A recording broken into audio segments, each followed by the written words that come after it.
Good evening, everybody. Sometimes the second week of the month sneaks up on me, and this time I thought, couldn't it be a different week? Couldn't somebody else give the Dharma talk first? But that's not the case. And if I have a title to my talk, it's, I suppose, how do we live in the world as it is? Not as we want it to be, not as we don't want it to be, but just as it is. Um, so I thought, actually, during sitting, I thought of this little anecdote that I'm going to start the talk with. I have in front of me the Heart Sutra in English, but I don't have as my glasses. But so where can I find what it is? So in the Heart Sutra, it talks about the bodhisattva depends on prajnaparamita, and the mind is no hindrance. Without any hindrance, no fears exist. Far apart from every deluded view, one dwells in nirvana. So it's that last line that I want to talk about a little bit. Far apart from every deluded view, one dwells in nirvana. Back in the, I came to Empty Gate Zen Center in 1979. And that line at the time read, far apart from every deluded view, he dwells in nirvana. The bodhisattva was he. And we all chanted that. That was the way it was written. We just chanted it. But one woman at Empty Gate Zen Center said, what do you mean he dwells in nirvana? What about me? What about half the world? And she started agitating, or maybe that's a good enough word, to change it. And the person who least wanted to change the chant, in my memory at least, was Zen Master Bon Soeng. He didn't even, English wasn't even his first language. But I don't even know why he didn't want to change it, but he didn't like it one bit. But the woman's name was Loie, and Loie kept advocating, and she got some of us at Empty Gate Zen Center to agree with her. And as is true now, we're in a bigger school. It's not just Empty Gate. And we at Empty Gate didn't have the freedom or the option to make the change. We have to go along with what the school does. So it took a couple of years, and a committee got formed in Providence, and there were discussions and on and on and on. And finally, I can't even remember the whole process, but finally they decided, okay, we can change it. So they came up with the word one dwells in nirvana. It doesn't really fit. Far apart from every deluded view, no. The bodhisattva depends on prajnaparamita, and now we're referring to the bodhisattva as one who dwells in nirvana. So it took care of the problem. It was not gendered, but it didn't really fit. And I don't know why it happened, but a couple of weeks ago, I was thinking about it, and I realized if we were making the change today, it would be much simpler, because all you really have to say is they dwell in nirvana. And it's because, but we wouldn't have even considered that idea back in the early 1980s. So one was the only thing that we could come up with. But today we could come up with something different. I'm not really suggesting we should say they instead of one, although personally, I think it would flow better, and it's actually more clear. So as this came up for me during sitting tonight, I also thought about Kuan Yin sitting on the altar behind me. You probably all can't see it too well, but and then there's the calligraphy. Maybe you can't see it from my camera, but that's also Kuan Yin. That calligraphy on the wall is actually Kuan Yin drawn in the characters for the Heart Sutra. Those aren't lines, those are Chinese characters. And they're all the Chinese characters of the Heart Sutra.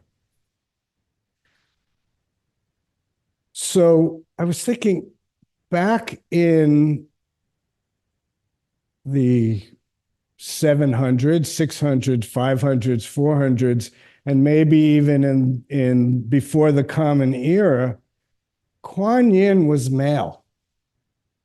And if you look at some of the statues, and I don't know if you look closely at that picture, but there's often a little mustache above Kuan Yin's upper lip.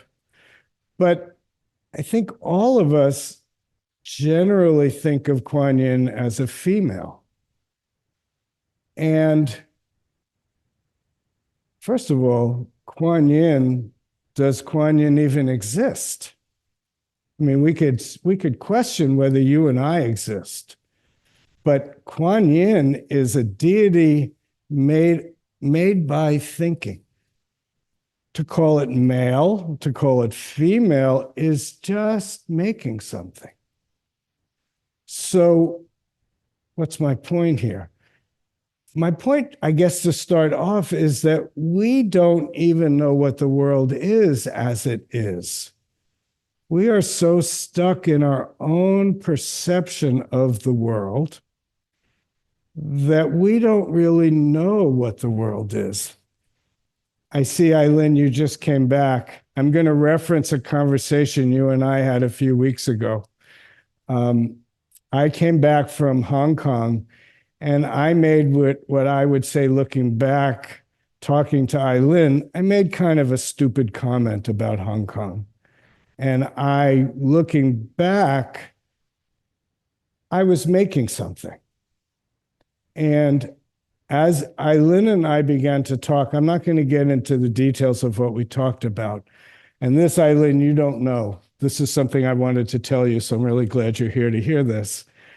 That conversation, something cracked in my mind a little bit, and I realized that my beliefs, my social or political or ideological beliefs, are based on my own conditioning. And for a little second, I could see it so clearly that a strongly held belief that I had, that even still I think is right, but it's made by my conditioned viewpoint. It's not the truth. And it just opened up for me the reminder that mind makes everything. And things that I believe or want or feel so strongly about come from my conditioning. It's not whether I'm right or I'm wrong, but it's the recognition that my viewpoint comes from conditioning. So everybody in this room could see the TV set with all the squares, and you all at home can see all the squares in front of you. If you notice the squares, everybody's in a room that looks different. At the Zen Center, those of us who are here, of course, we're all in one room, but all of you at home have made your rooms to look a particular way. And that particular way is a reflection of your aesthetic, but it's a reflection of what you like and don't like. And as much as each individual has their own conceptual framework, each space that we create is different than every other space. Sometimes when I'm walking in the street, I'm amazed that everybody's wearing something different. And each one of us picks out of our closet what we're wearing today. And that's made by our thinking. Our choices come from our conditioning, and our conditioning grows our choices.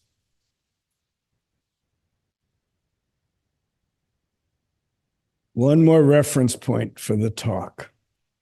I ran into a quote of a talk given by Daebong Zen Master. Zen Master Daebong is a monastic. He grew up a Jewish in Philadelphia, and now he is the head of our head temple in Korea. So he spent the last 30 years living in Korea, but he also grew up as this American Jewish boy. But in his talk, he said something to the effect of, throughout history, there have been many different political systems that people have lived under. But what has also remained true is no matter what the political system has been, there has been suffering. And there has been desire, anger, and ignorance. There has been the human difficulty with accepting impermanence, with recognizing that there's no abiding self, and with the recognition that our desire is the origin of our suffering. It doesn't matter what political system, what nationality, what ethnic group. There are some basic truths about human life and human experience. And it's so easy for us to get lost in external circumstances. And I'm not in any way trying to minimize the importance of these external circumstances. But because, all right, one more point. Another premise. Human beings are ruled by desire, anger, and ignorance. Our desire, anger, and ignorance grow out of our experience, the imperfection of this world, our needs to survive, and the ways in which we try to shape and contour our world to make it a safe place for us. So, to be honest, here's a proposition I think you're going to accept or not accept.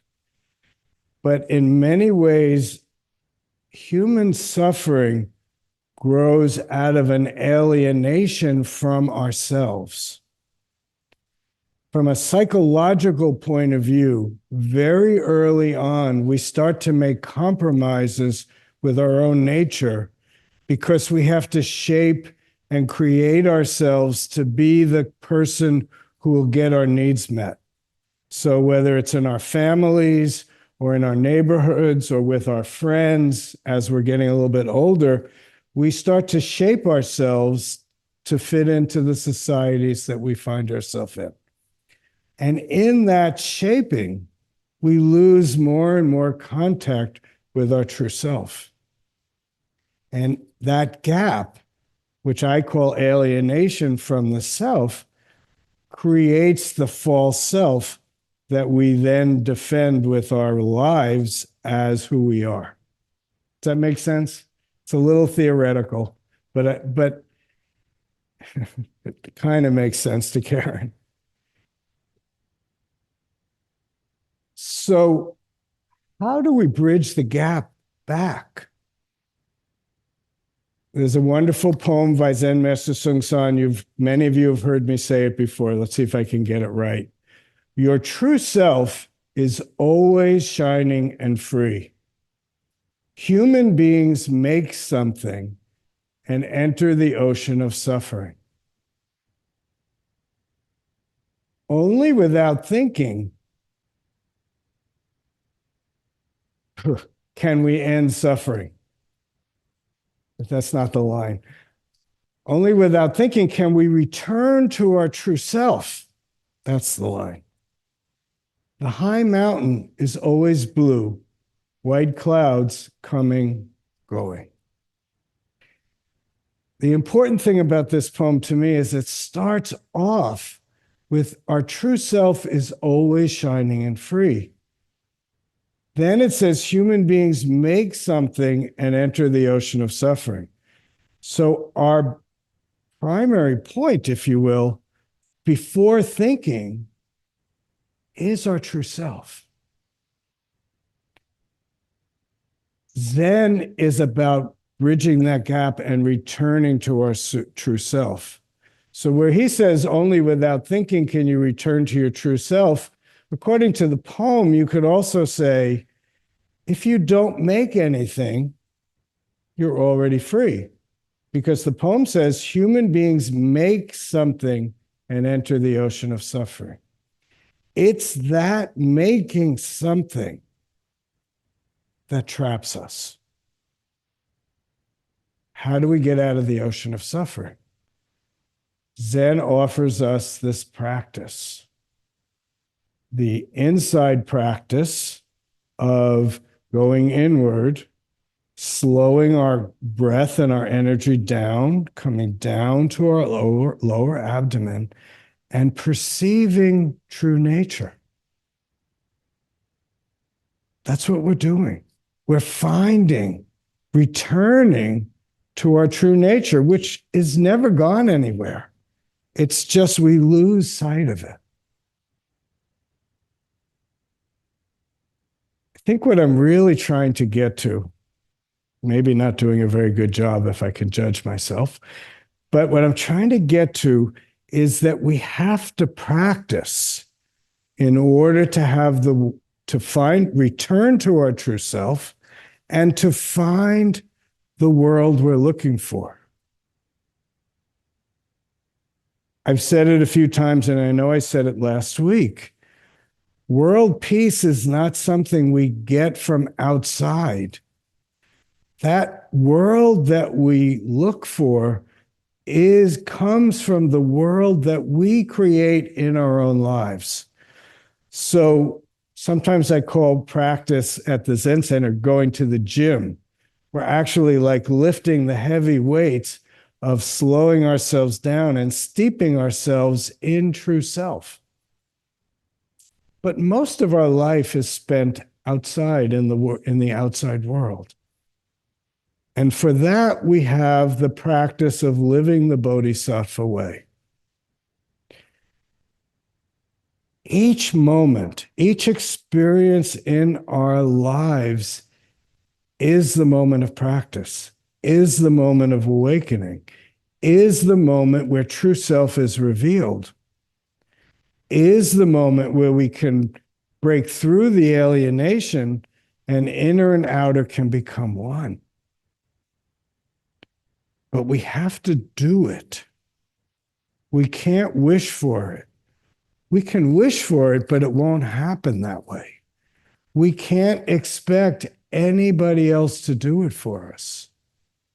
Nobody knows true self better than you do, or I do.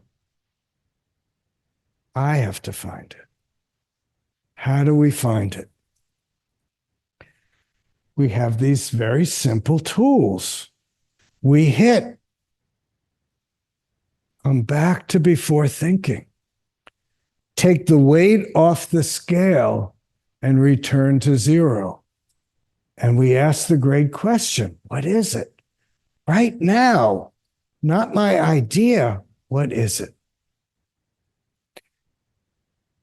Remember these A, B, C, D, and E? These are the tools we have to live our practice in our everyday life. Find our awareness. What is it right now? You know, I was working today, and for better or worse, I'm making a big effort to pull myself back a lot from the news, but I'm still following it. So today I saw that President-elect Trump plans on appointing Matt Gaetz as the Attorney General. Marjorie, you just did it. It's like, it's so absurd. It's funny. Those of you who don't live in this country, you don't even know how crazy it is. But this is the world we're living in. And it's so easy for me after I laugh, I could also notice my judgment, and I can also feel my hatred rising. So for me to return to the world as it is, I have to acknowledge the truth of my experience. If I want to stop making something, I have to know what I'm making. And I also have to know how I'm making it. This great question is so important. This awareness of what is it right now. Without clear eyes, we'll never see it. You know, when the Buddha had his great awakening, what came out of it was the Four Noble Truths and the Eightfold Path. The first of the folds of the Eightfold Path is correct view or right view. And actually, if we can settle into right view, we don't even have to worry too much about the other seven. Because right view means no view. Not Jeff's view, not Marjorie's view, not Nancy's view, not Mark's view, no view. Sometimes I think of it as each one of us wears a pair of glasses, and the glasses take all the information in and change it into our own view. So I wear Jeff glasses, Marjorie's wearing her Marjorie glasses, Christine's got her Christine glasses. So everything is different. Your view and my view is different. And the closer our views are to each other, the better along we get. But if our views are too far apart, that's how wars start. You know how sometimes in families, how people are so close. In a lot of families, there are people who never talk to each other. Some wounding happened and there was a break. How do we take our glasses off and see things as they are, not as I think they should be or I perceive them to be? So we become aware. We find our breath. We slow down a little bit. We remember, don't know. We remember that we're wearing glasses. We remember that my view also can't be trusted to be true. And once we can really hold that, and it's easy to say, it's not easy to do, especially in the very moment where it feels like it's so true. There used to be a bumper sticker on a car up the street from the Zen Center, and it said, just because you think it doesn't mean it's true. Can we really believe that? And if we can believe it, can we actually live from that place? True not knowing, not a fake not knowing of, yeah, I don't know, but I'm going to tell you what's right. Really not knowing. And not knowing, it's so complicated because it's not either or. Not knowing doesn't have to mean I have to give up my views. Not knowing means I'm open, I'm curious, I'm willing to be challenged. I'm willing, when I'm talking to Eileen, to actually take in what she says and allow it to impact me. You have to be vulnerable to do that. We have to let go of our holding to do that. We have to recognize that my checking and my reaction to my checking makes me hold on stronger. So to not make something and become free, I have to really know myself. And I have to be honest. And I have to remember that you're also Buddha. That the world around me is Buddha manifest. And if I try to hold it and limit it and make it into something small, I'm actually taking it from Buddha and making it into an object. You know, it's interesting in our tradition, and many of you here, not everybody, but most of you have been through a first interview or a second or a third interview where you learn this hit. And this points to primary point. You can't say it, because if you say it, you name it and you make it into an object. I've referenced enough times that I grew up Jewish. But one thing that I learned, and I'm not very religiously Jewish at all, but one of the few things I remember from the madness of Hebrew school was that in the Jewish religion, you are never allowed to name God. And when God is written in English in Jewish areas, it's G-D. You can't put the O in it. And in the Bible, there are a couple of letters with some consonants under it, but they don't make any sound. They're like silent letters. And the reason you can't name God, because as soon as you name it, you limit it and make it into an object. It's the same thing. Cuts off all limits. Then see what's really there, and then connect with what is here, what's my role here, and then what do I need to do? And remember, I started from the bodhisattva way. The motto of a bodhisattva is, how may I help you?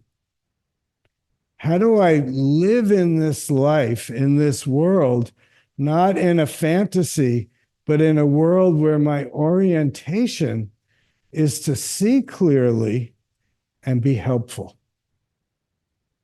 And if we can live that way, even for people we don't like, that's a bigger challenge.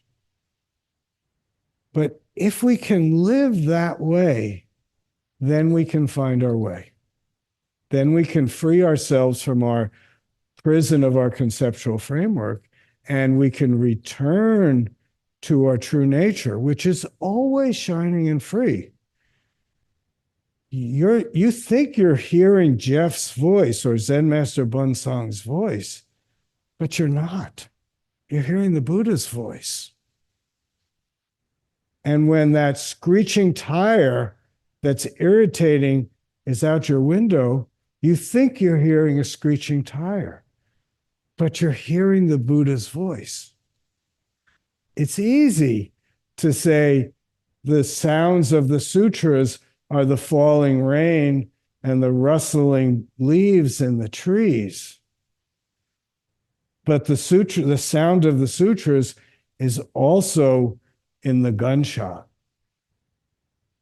I was noticing an old friend put up a posting on Facebook last week, reminding people that even with the horror that exists for him in that moment, the changing leaves on the trees are beautiful.